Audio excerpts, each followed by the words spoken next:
നമസ്കാരം. ജീവിതത്തിൽ എന്തെങ്കിലും മാറ്റം വേണമെന്ന് ആഗ്രഹിക്കുന്ന ആൾക്കാർക്ക് ഈ വീഡിയോ കാണാം, അല്ലാത്തവർക്ക് സ്കിപ്പ് ചെയ്യാം. എല്ലാ വർഷവും ഞാൻ ഈ ദിവസം വീഡിയോ ഇടുന്നതാണ്. ഇതൊരു മതപരമായ ചടങ്ങിനെക്കുറിച്ചുള്ളൊരു വീഡിയോ അല്ല, ഇത് ജീവിതത്തിൻ്റെ പരിവർത്തനത്തിന് വേണ്ടിയുള്ള ഒരു വീഡിയോ ആണ്. എല്ലാ വർഷവും ഈ ദിവസം ഞാൻ കഴുത്തിൽ മാലയിട്ട് ശബരിമല പോകാനായിട്ട് വ്രതം തുടങ്ങി കഴിഞ്ഞാണ് ഞാൻ എപ്പോഴും വീഡിയോ ഇടാറുള്ളത്. പക്ഷേ ഇപ്രാവശ്യം എന്തായാലും ഞാൻ മാല ഇടാതാണ് ഈ വീഡിയോ ഇടുന്നത്. ഇപ്രാവശ്യം മാല ഇടുന്നില്ല എന്ന് വെച്ചു. അതിൻ്റെ ഒരു പ്രധാന കാരണം ജോലി സംബന്ധമായ ചില തിരക്കുള്ളതുകൊണ്ട് ചിലപ്പം ശബരിമല പോകാൻ പറ്റാതെ വന്നേക്കാം. അഥവാ പോവുകയാണെങ്കിൽ മാലയിട്ട് മാത്രമേ ശബരിമല പോകും. ഈ മാല എന്തിനാണെന്ന് ആദ്യം പറയാം. ഈ മാല എന്ന് പറയുന്നൊരു മുദ്രയാണ്. ഈ മുദ്ര കഴുത്തിൽ കിടക്കുന്നിടത്തോളം കാലം ഈശ്വരനെ സാക്ഷി നിർത്തി നമ്മൾ ഇടുന്ന ഒരു മുദ്രയാണ്. ഈ മുദ്ര ഇട്ട് കഴിഞ്ഞാൽ ആ രീതികൾ പിന്തുടരുമെന്നൊരു പ്രതിജ്ഞ എടുത്തിട്ടാണ് നമ്മൾ ഈ മാല ഇടുന്നത്. ഈ മുദ്ര കഴുത്തെ കിടക്കുന്നിടത്തോളം കാലം നമ്മൾ എന്ത് ചെയ്യും? നമുക്ക് അരുതാത്തതായിട്ടൊന്നും ചെയ്യില്ല, തെറ്റായിട്ടൊന്നും ചെയ്യില്ല എന്നൊരു വിശ്വാസമാണ്. ഈ തെറ്റായ കാര്യങ്ങൾ നമ്മൾ എന്തൊക്കെ ചെയ്യാൻ ആഗ്രഹിക്കുന്നില്ലയോ ആ കാര്യങ്ങളാണ് ഇത്രയും കാലം നമ്മുടെ ജീവിതത്തെ പുറകോട്ട് വലിച്ചത്. സ്ഥിരമായിട്ട് മദ്യപിക്കുന്ന ഒരാൾ, ആ മദ്യപിച്ച് ശരീരത്തിന് ബുദ്ധിമുട്ട്, മനസ്സിന് ബുദ്ധിമുട്ട്, കുടുംബത്തിന് ബുദ്ധിമുട്ട്, സമൂഹത്തെ ബുദ്ധിമുട്ട്. അപ്പം എന്ത് ചെയ്യും? എന്തായാലും ഇപ്രാവശ്യം മാല ഇടാൻ തീരുമാനിക്കും. ഈ മാല ഇട്ട് കഴിഞ്ഞാൽ മദ്യപിക്കത്തില്ല, അല്ലെങ്കിൽ മറ്റു കാര്യങ്ങൾ ചെയ്യും. കള്ളം പറയുന്ന ആൾക്കാർ, കള്ളം ചെയ്യുന്ന ആൾക്കാർ, ഇവരൊക്കെ പറയും ഇതെന്തായാലും ഞാൻ ഇട്ട് കഴിഞ്ഞാൽ പിന്നെ അധികം ചെയ്യില്ല.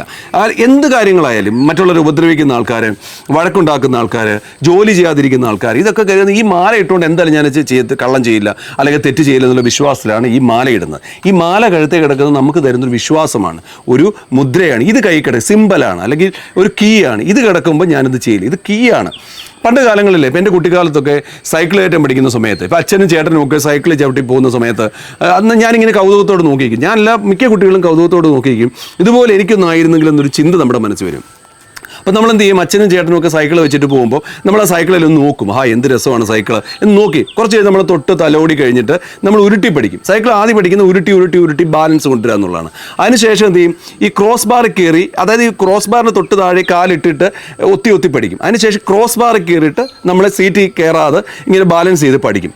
ഇതെല്ലാം നമ്മൾ സ്വായത്തമാക്കി കഴിഞ്ഞാൽ നമ്മൾ എന്ത് ചെയ്യും? സീറ്റ് കയറി പഠിക്കും. സീറ്റ് കയറി നമ്മൾ സൈക്കിൾ ചേട്ടനും അച്ഛനും ഒക്കെ ചവിട്ടുന്ന പോലെ ഇങ്ങനെ അനായാസമായിട്ട് ചവിട്ടി പോയി കഴിഞ്ഞാൽ നമ്മൾ ഒരിക്കലും പിന്നെ ഈ ഉരുട്ടി പഠിക്കുകയോ ക്രോസ് ബാർ കയറി പഠിക്കുകയോ ഒന്നും ചെയ്യാറില്ല.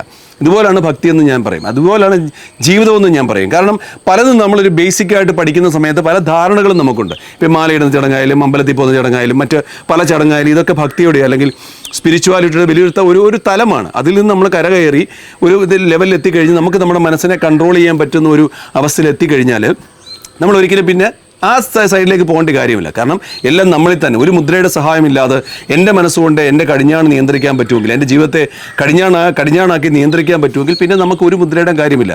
നമുക്ക് നമ്മളെ തന്നെ വിശ്വസിച്ച് പോകാം. അപ്പം ഞാനീ പറയുന്നത്, ഈ ഒരു വൃശ്ചിക മാസക്കാലത്ത് എന്തായാലും ഞാൻ ഇപ്രാവശ്യം മാലയിടുന്നില്ല. അത് ജോലി തിരക്കൊണ്ടാണെങ്കിലും ഇങ്ങനൊരു തീരുമാനം എൻ്റെ ഉണ്ട്. എനിക്ക് എന്നിലൂടെ എൻ്റെ കംഫർട്ട് സോണിലേക്ക് തിരിച്ചു പോകാതിരിക്കാനുള്ള ഒരു മനസ്സിൻ്റെ ഒരു ആർജവം എത്രമാത്രം പവർഫുള്ളാണെന്ന് അറിയാൻ വേണ്ടിയുള്ള സമയമാണ് ഇതെന്ന് പറയുന്നത്. അപ്പം ഞാൻ എപ്പോഴും ചെയ്യുന്ന ഒരു കാര്യമുണ്ട്. എല്ലാ വർഷം തുടങ്ങുന്ന സമയത്ത് ജനുവരി 1-ാം തീയതി രാവിലെ എണീറ്റ് എൻ്റെ ഫസ്റ്റ് പ്രയോറിറ്റി എന്ന് പറയുന്നത് 10 കാര്യങ്ങൾ എഴുതി വെക്കും, റെസൊല്യൂഷൻസ് എഴുതി വെക്കും. ഈ 10 കാര്യങ്ങൾ ഈ വർഷം അവസാനിക്കുന്ന സമയത്ത് ഞാനത് പ്രാവർത്തികമാക്കുമെന്ന് വെക്കും. അപ്പോൾ ഈ വർഷം തുടങ്ങിയ സമയത്ത് ഞാൻ 10 റെസൊല്യൂഷൻസ് എഴുതി വെച്ച് അതിൽ 9 എണ്ണം പ്രാവർത്തികമായി. അതിൽ ഒരെണ്ണമാണ് പ്രാവർത്തികമാതിരിക്കുന്നത്, ഒരു സിനിമ ചെയ്യുക എന്നുള്ളത്.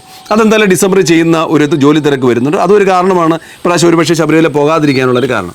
അപ്പോൾ ഈ ഒരു 10 കാര്യങ്ങൾ ഞാൻ അച്ചീവ് ചെയ്യും.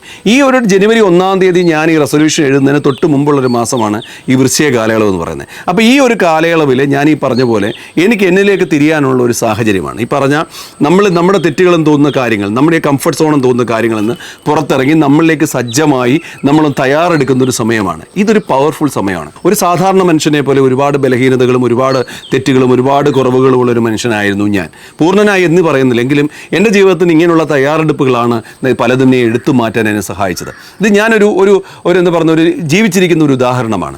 അപ്പം ഞാനീ പറയുന്നത്, അതുകൊണ്ട് എപ്പോഴും നമ്മൾ ഈ നോയമ്പുകളും ഇത് എന്നൊക്കെ പറയുന്നത് നമ്മളെ സജ്ജമാക്കാനുള്ള കാര്യമാണ്. അത് റംസാൻ നോയമ്പായാലും അല്ലെങ്കിൽ ക്രിസ്ത്യൻസിൻ്റെ നോയമ്പായാലും ഹിന്ദുക്കളുടെ നോയമ്പായാലും എല്ലാം ഇത് നമ്മളെ തയ്യാറാക്കാനുള്ള കാര്യമാണ്. പക്ഷേ പലരും ചെയ്യുന്നത് എന്താണ്?